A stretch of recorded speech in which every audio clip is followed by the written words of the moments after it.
Hello दोस्तों। आज की कहानी है बेटी या ननद में इतना फर्क आखिर क्यों। 5 मिनट पहले शांत दिख रहे मम्मी पापा फोन पर बात कर खुशी से चहकने लगे।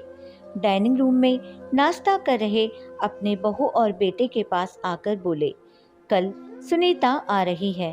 अभी अभी फोन पर बात हुई है, दामाद जी भी साथ आएंगे।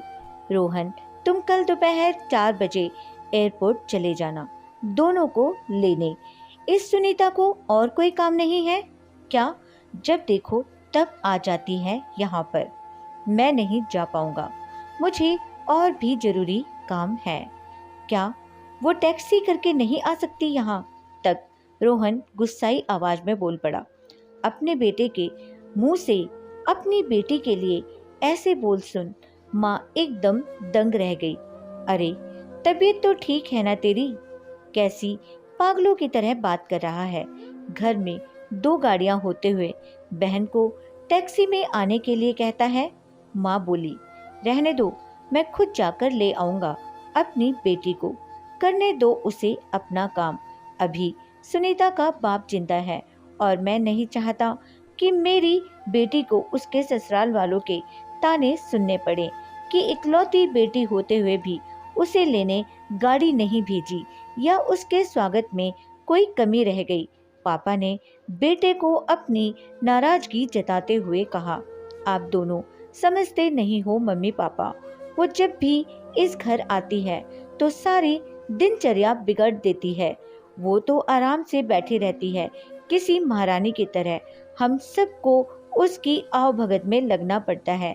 मेरी पत्नी का तो पूरा दिन ही दीदी और जीजा जी के आगे पीछे उनके ऑर्डर पूरे करते हुए निकल जाता है। गुस्से से रोहन बोला, आज क्या हो गया है तुझे? कैसी बहकी बहकी बातें कर रहा है? बहन है तेरी, कोई पराई तो नहीं है। अब क्या है उसका इस घर में? शादी में दे दिया था ना हमने जितना देना था, फिर क्यों चली आती है बार बार यहाँ पर? और हर बार बैग भर भर कर लेकर जाती है। वो अलग, आपको समझना चाहिए, वो सिर्फ हमें लूटने आती है और कुछ नहीं। रोहन ने तंज कसते हुए कहा, तुझे क्या, अगर वो यहाँ से थोड़ा कुछ ले जाती है तो ये सब मेरी मेहनत की कमाई है और मैं जो चाहूँ करूँ। चाहूँ तो पूरा सुनीता को दे दूँ। पापा गुस्से से लगभग कांपते हुए बोले।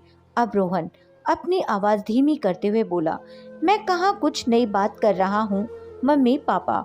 मैं तो वही बोल रहा हूँ जो मैंने बरसों से बुआ के साथ होते हुए देखा है। आज अपनी बेटी के खिलाफ 2 शब्द क्या सुन लिए, आप तो गुस्से से लाल हो गए। जरा सोचिए, जब आप बुआ के साथ ऐसा व्यवहार करते थे तब दादी को कैसा लगता होगा। बुआ जो हम पर इतनी जान छिड़कती है, आपने कभी उनके और उनके ससुराल वालों के मान सम्मान के बारे में परवाह नहीं की। उन्होंने कभी भी आपसे कुछ नहीं मांगा, बल्कि हर बार वो अपने साथ कुछ न कुछ लेकर ही आती हैं। लेकिन आपका व्यवहार कभी भी उनके साथ अच्छा नहीं रहा। दादी ने भी आपसे कभी नहीं कहा कि मेरी बेटी को पैसे दे दो या कुछ खरीद कर दे दो। फिर भी दादी को आपके यहाँ इतनी भी परवानगी नहीं थी कि वो अपनी बेटी को कुछ दिनों के लिए अपने पास बुलाकर रहने दें। अपनी बेटी का ऐसा अपमान वो सहन नहीं कर पाई, इसलिए वो गांव में पुराने घर में अकेली रहने चली गई। बुआ भी अपना अपमान सह लेती, पर आपने उनके पति का भी मान नहीं रखा, इसलिए उन्होंने भी हमारे घर आना जाना छोड़ दिया। जिस तरह सुनीता इस घर की बेटी है, बुआ भी तो इसी घर की बेटी है। आपने 2 बेटियों में फर्क कर अच्छा नहीं किया। और रही बात मेरी, तो मैं अपनी बहन से बहुत प्यार करता हूँ। मैंने कभी अपनी पत्नी को उसके खिलाफ गलत बोलने का हक नहीं दिया और वो बोलेगी भी नहीं।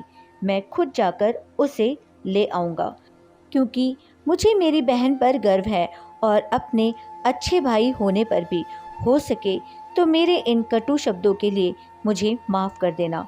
इतना कहकर रोहन अपने ऑफिस के लिए निकल गया। माँ और पापा का सिर शर्म से झुक गया। थोड़ी देर की शांति के बाद पापा ने हिम्मत कर अपनी बहन को फ़ोन लगाया। बहन के फ़ोन उठाते ही वो फूट फूट कर रो पड़े और बोले, दीदी हमें माफ़ कर दीजिए, हमने इतने साल आपके साथ जो भी दुर्व्यवहार किया उसके लिए हम सच में शर्मिंदा हैं। दीदी आपकी बहुत याद आ रही है, आप अपने घर आ जाइए हमसे मिलने। अगर आप कहें तो मैं आ जाता हूँ आपको लेने। दूसरी तरफ दीदी भी रो रही थी। वो भाई के इन थोड़े से ही शब्दों से पिघल गई थी। वो बोली, मैं तुमसे नाराज़ नहीं हूँ भैया, मैं जीजा जी को सारी बात बताकर ज़रूर आऊँगी। दोस्तों, बेटी तो बेटी होती है, बहन हो, बहू हो या बेटी, तीनों में कोई फ़र्क नहीं करना चाहिए। इन्हीं से घर की शोभा होती है और इन्हीं से घर खुशियों से भरा रहता है। दोस्तों, वीडियो पसंद आई है तो प्लीज़ लाइक शेयर करें और ऐसी ही वीडियो देखने के लिए चैनल को सब्सक्राइब करना ना भूलें। कहानी एंड तक देखने के लिए आपका दिल से शुक्रिया।